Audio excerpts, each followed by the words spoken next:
One of my most anticipated products of 2025 is this, the DJI Osmo 360. It has a bigger sensor than the Insta360 X5, it has built-in storage good for an hour and 20 minutes of recording, and it fits within the DJI action camera ecosystem using the same mounts, the same batteries, and the same audio connectivity as all of their other cameras. So the question is, why isn't this the best 360 camera for a motorcyclist on the market?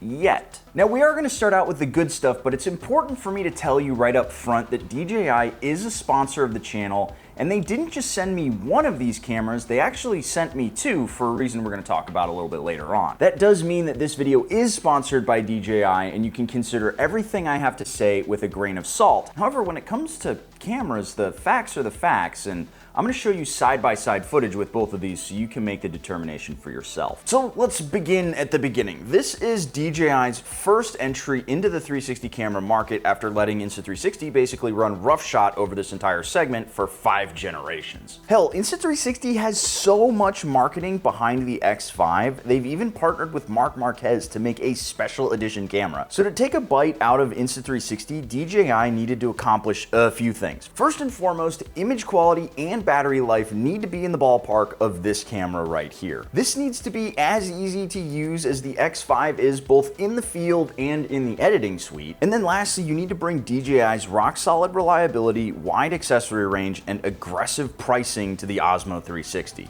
So when it comes to image quality, we need to talk about the new sensor DJI's been bragging about. It's the first 1/1.1 inch square sensor. Now we can argue whether a 1/1.1 inch sensor is truly an inch, but that's not really what matters. What matters is the fact that it's a square sensor, meaning that when you take the circular image off the sensor, you can use more of its area. Now, DJI created this really great image to make this all make sense, but unfortunately I can't show it to you, so I looked around my office for some visual aids and I came up with this. This right here is my PV foot switch. This is going to be our stand-in for the Insta360's rectangular sensor, and this is my Hynatone cab screamer, which is perfectly square and is going to be our stand-in for the DJI one. If you're going to try and draw a circle within the boundaries of these two shapes, you're going to be able to use a lot more of the available area here on this square than you are in the rectangle, which means there's a lot more information being used and a lot less going to waste on the DJI, which theoretically means that it should have better image quality. So I figured the best way to actually show you what the difference is between these two cameras is to show them side by side. So we're going to ride down this road right here on the same day, at the same speed, at roughly the same time, with the same weather, so you can see them side by side. I've got the Insta360 out there on the end of the stick now, and we're going to go up the road a little bit, then we're going to come back, and I'm going to swap over to the DJI. So, believe it or not, this is actually my third DJI Osmo 360.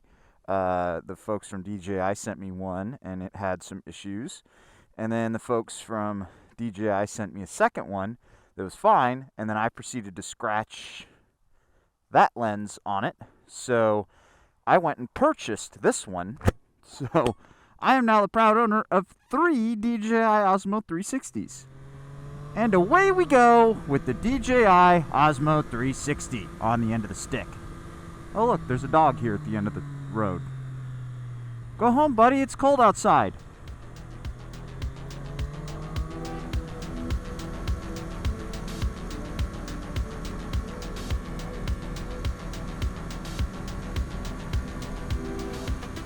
Now that you guys have had a chance to take a look at this side by side, I wanted to weigh in to give you my thoughts on what I'm seeing.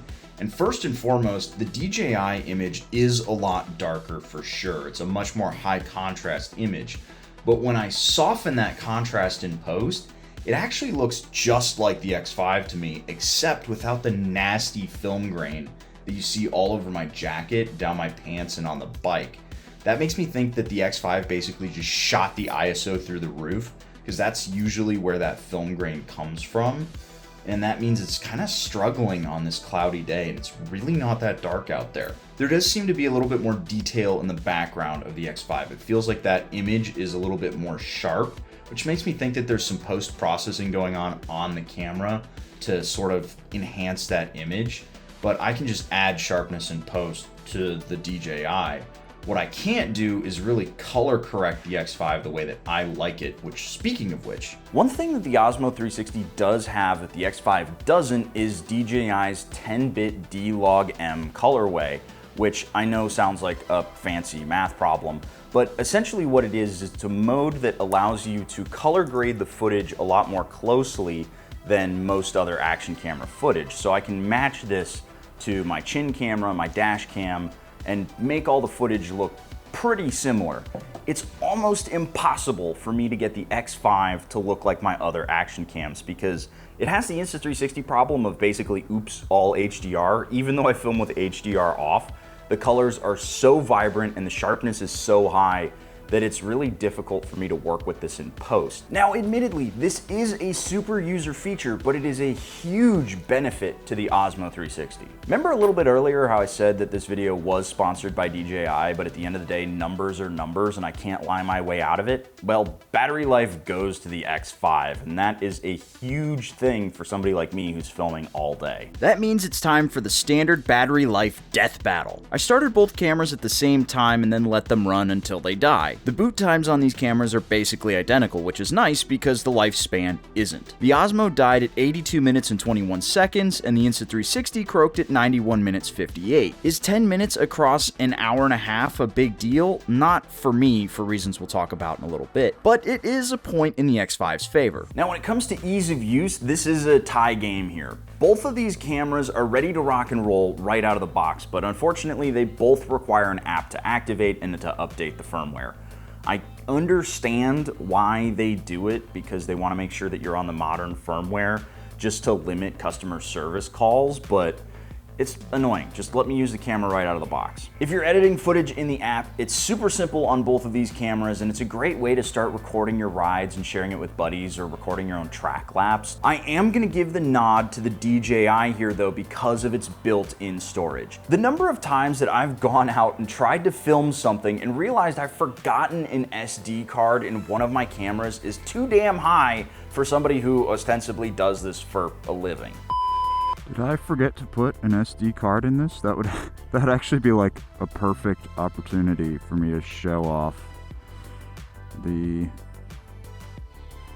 No, I filled up the internal storage, but I have an SD card in there. So we're gonna switch over to the SD card. I swear to God, I didn't stage this. I completely forgot I filled up this the internal storage on this camera. Like I mentioned before, this thing has an hour and 20 minutes at 8K 30 frames per second on the high bitrate, which is more than enough for me to film all day with. The bigger issue for me is that DJI has yet to release their Adobe Premiere Pro Windows plugin, which means that I can't just take footage off the camera and drop it into Premiere Pro. That means that my workflow with this camera is absolutely stupid. What I need to do is I need to take the footage off the camera, run it through DJI Studio, export it at the highest quality for 360-degree footage, which takes a while. Then I need to run that footage into Premiere Pro. I need to apply the GoPro FX reframe, which the irony is not lost on me. It's also worth noting that this is a super user problem. If you're just editing footage in the Mimo app, you don't have to worry about it. But as it sits right now, it's one step forward and one step back in terms of usability, putting it right in line with the X5. Lastly, let's talk accessories, pricing, and the big one, reliability. First of all, the Osmo 360 uses the same batteries as the Action 5 Pro, the Action 4, and as we've now seen, the Action 6. I would assume that that's actually why we've lost a little bit of battery life to the X5, but if the sacrifice for battery life is more batteries shared across cameras, that's one I'm willing to make, because if this runs out, I can just harvest a battery from one of my other cameras. Not to mention that DJI has that super convenient charging case for all of their batteries. Also, we've got the Mic Mini, the Mic 2, and the Mic 3, which are the best wireless mics you can spend your doubloons on. Admittedly, Insta360 does have the Mic-R, but those are sold individually, making them really only good for solo vlogging. The Osmo 360 also uses the same mount as the action cameras, so you can swap them from place to place in seconds. Next up, pricing, and I absolutely did not want to see a tie here. One of DJI's strengths is all of their other action cameras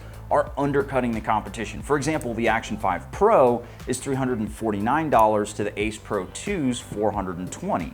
That's one of DJI's biggest strengths, superior image quality at a lower price tag, and this is a huge miss in my book, especially when we consider reliability. Remember how I said they sent me 2 cameras? That's because my first one was a huge problem child and I could not get it to record an entire video. I've never encountered this problem with any other DJI product I've ever used. And the second one that they sent me right here has been absolutely rock solid. And I'm going to do some night riding in their respective night modes.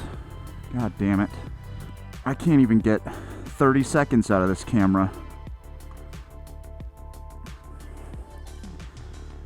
The reason why I'm using the bad one is because my other one is scratched.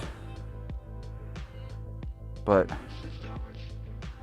we're just gonna have to use the scratched one because this one doesn't work. Look, sometimes you get a lemon. I get it. The bigger issue, it's actually right here. You cannot swap the lenses on this camera yourself, which means I had one little whoopsie in the dirt and this camera is spent.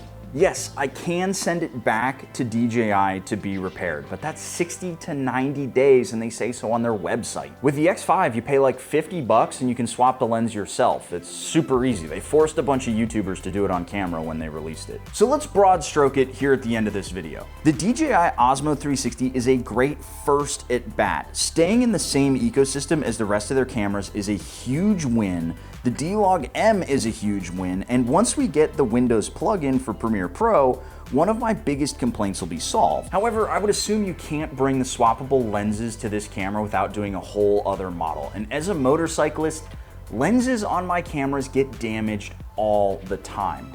I have the benefit of being able to write these off on my taxes, and unfortunately, you guys probably don't. If you're gentle with your gear and you're confident you're not gonna scratch the lenses, then I'd say sure, give the Osmo 360 a look. But for just about everyone else, I'd suggest waiting a year to see if they bring the swappable lenses out, because that's when this will officially be the best action camera on the market.